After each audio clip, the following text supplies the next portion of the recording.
a lot of people refer to me as the guy that squats every day, or the squat every day guy.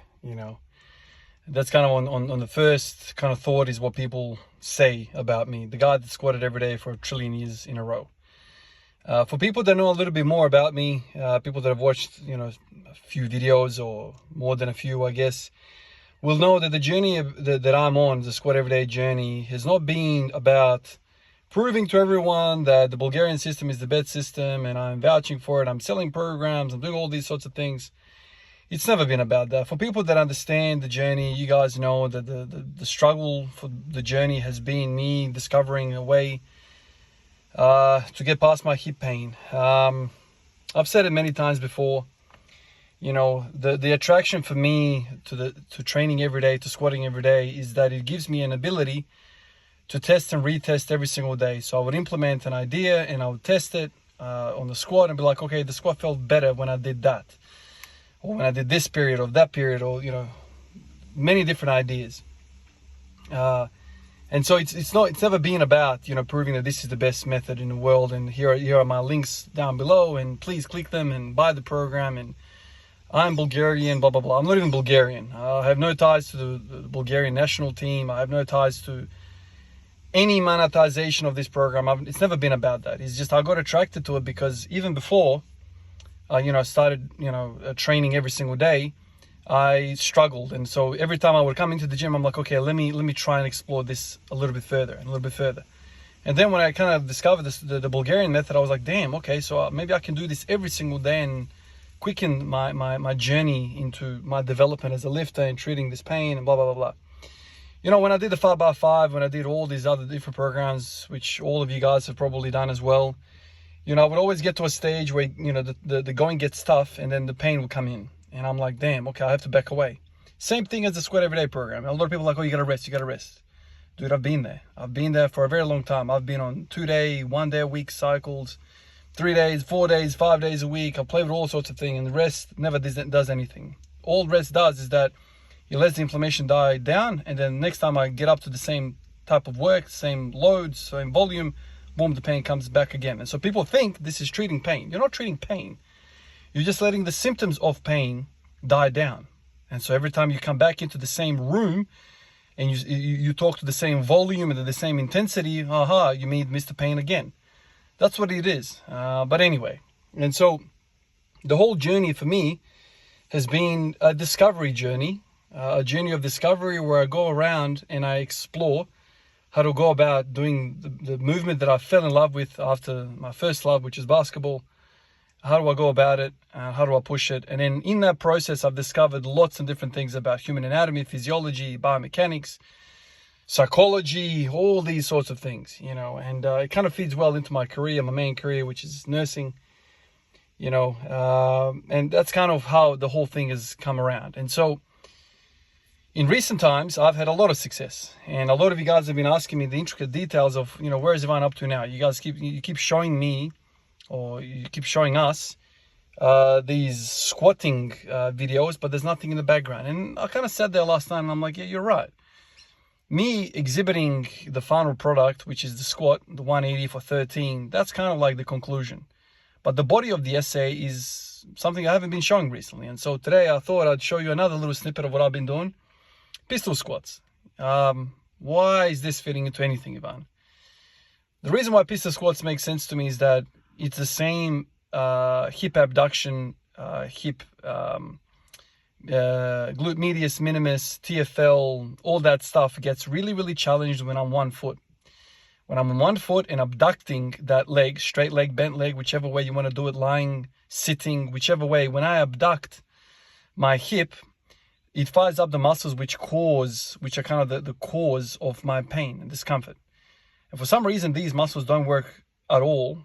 They're really underutilized when you are in a bilateral stance, meaning a normal back squat or front squat on 2 feet. So anything unilateral has proven to be really, really beneficial for me. And so, I've spent a lot of time doing leg abductions, and I've showed you guys in previous videos, maybe a couple of months ago when I first discovered this. I showed you how I do that, the lying version, the standing version, And then I've kind of evolved that into pistol squats as well. Now, if I don't have the band in my hand or the rope, I'll roll backwards. And so I force myself, with the assistance of the rope, to stand upright, and I go through the squatting motion on one leg. The same sensation, I feel like the TFL gets lit up, the glute medius. I feel tension, discomfort through that position. Now, it all goes away when I go back to the bilateral stance.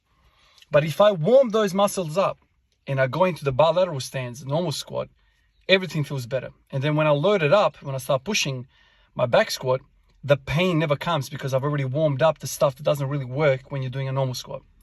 So pistol squats is another tool, hip abductions, and then all the other stuff that I spoke about in the past about doing hip flexor work. Why is that important? Well, how did that kind of also fit into the picture? Because once again, it's a unilateral leg movement. You are flexing the hip, the iliopsoas, the rectus femoris, all that. You're using it, but it's not 100% hitting the nail on the head. But you're getting some sort of side effect from being on one leg.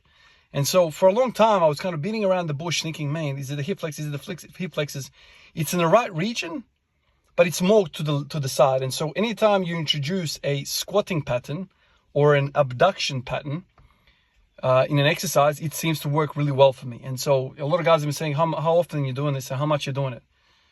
The answer is yes, I do it. I don't even keep count a lot of the times. There was one period, last few weeks, I was doing, so standing on one foot, just picture this, I'm standing on one foot, the other leg is fully abducted to the side, I'm leaning over, kind of like a karate kick, but frozen picture, right? Standstill picture. I'm kind of holding it as high as I can to the side, and I'm holding it there for a minute. And I just hold a straight leg to the side for a minute, as far as I can abduct it. I've done that. So I've held for time, I've done for reps. Then I used to do leg kicks with a band, attached to the squat rack. I'll do sets of 30 with the pink band and the blue band. With the tan band and the pink band. So I've done all sorts of these things. So the journey, the story about me is the guy that squats every day, but really is using it as a tool for exploration. And I think that's kind of what's kept me coming back. It's not so much that like I said, I've never said that this is the best program in the world. It suits me for multiple reasons that I've kind of mentioned here, and there's other ones as well. But essentially, I love to train every day, and I love to have an opportunity every single day to discover something, to try one exercise, see how it feels when I go to the squat, how it feels when I go to the deadlift. I actually love doing activation exercises. I never like just going in straight. This is something that I learned halfway through the journey, perhaps, that, these huge movements, the squats, the deadlifts, the bench presses, overhead presses, they're great. But it's probably, at least for my experience, it's not the best thing to go in there cold and just warm up with the bar.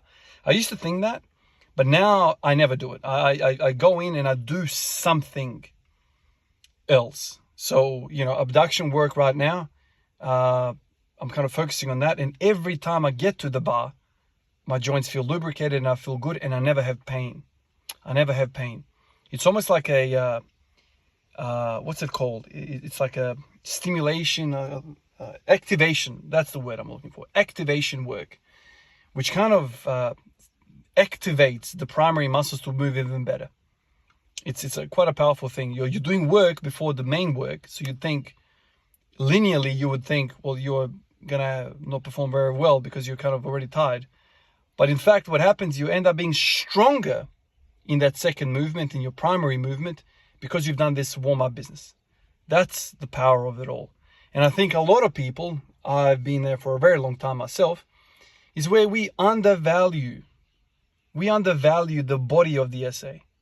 The conclusion is the squat, is the deadlift, is the bench press. The body of the SA is this type of shit. The non-sexy crap. Like, who wants to see a guy doing pistol squats? Who wants to see a guy doing freaking balancing acts on one leg? That is not sexy television. That is not sexy videos. But over time, you realize that this is what makes the conclusion. And that's a really cool thing. I appreciate you guys, and I'll catch you in the next one. Peace out.